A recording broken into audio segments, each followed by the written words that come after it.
ज़ैनब के हाथों में छाले थे, चेहरा धूप में जल चुका था।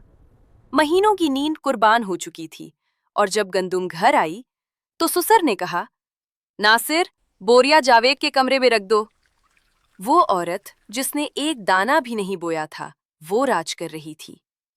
और ज़ैनब ज़ैनब बस देखती रही। सास ने मुस्कुराकर कहा, सबा शहर की लड़की है, इसके नाजुक हाथ खेतों के लिए नहीं बने। और सुसर ने आंखें चुरा ली। वही सुसर जिसने कहा था, जो खेत में उतरेगा अनाज उसी का होगा। मेहनत ज़ैनब की, उसूल ज़ैनब के लिए, और इनाम इसके लिए जो कभी आई ही नहीं। ये सिर्फ गंदुम की कहानी नहीं, ये उस घर के जुल्म की कहानी है जहां बहू की मेहनत की कोई कीमत नहीं थी। अगर आपको हमारी वीडियोस पसंद आ रही हैं, तो एक छोटा सा काम करें, बस अभी सब्सक्राइब बटन दबा दें। आपकी ये छोटी सी सपोर्ट हमारे लिए बहुत बड़ी खुशी है। दिल से शुक्रिया।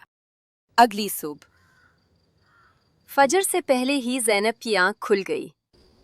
घर में खामोशी थी, मगर उसके दिन का आगाज हो चुका था।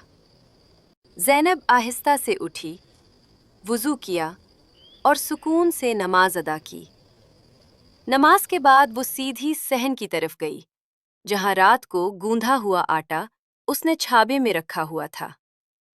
अजान की हल्की आवाज फजा में फैल रही थी और इसी के साथ चूल्हा जल उठा। ज़ैनब ने आटा निकाला और पराठे बनाना शुरू किए। ये एक आम सुबह नहीं थी। और जावेद सबा के पास बैठा था, क्योंकि सबा ने रात को कह दिया था, जवेद, अगर तुम गंडम कटवाने गए तो मैं अपनी अम्मी के घर चली जाऊंगी। बेचारा जावेद। नसीर, नाश्ता रख दिया है, खा लेना, मुझे भी आना है खेत। ज़ैनब, तुम घर संभालो, खाना बनाना है मजदूरों के लिए, वो भी काम है। ठीक है नासिर, मैं दोनों करूंगी जाएगा और गुंदम भी कटवाऊंगी। खेतों में कटाई शुरू हो चुकी थी।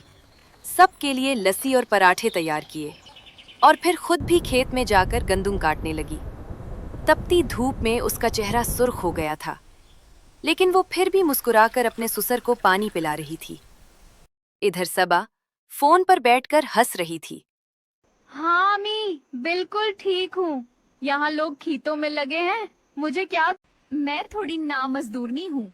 इनकी गंदम काटे, हमें क्या मिलेगा, हम तो खुद खरीद लेंगे।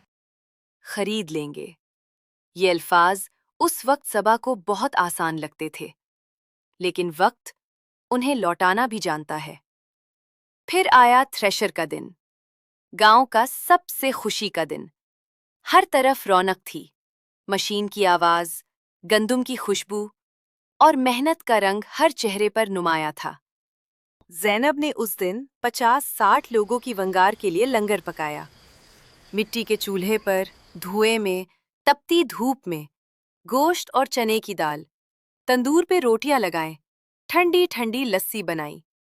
वो खुशबू पूरे घर में फैल गई थी। जवाद, ये क्या पक रहा है? सब आज चलते हैं ना, अभी भी वक्त है। बिल्कुल नहीं, मैंने कहा ना। फिर फैसला हुआ, गंदुम सिर्फ उसी की होगी जो खेत में उतरा था।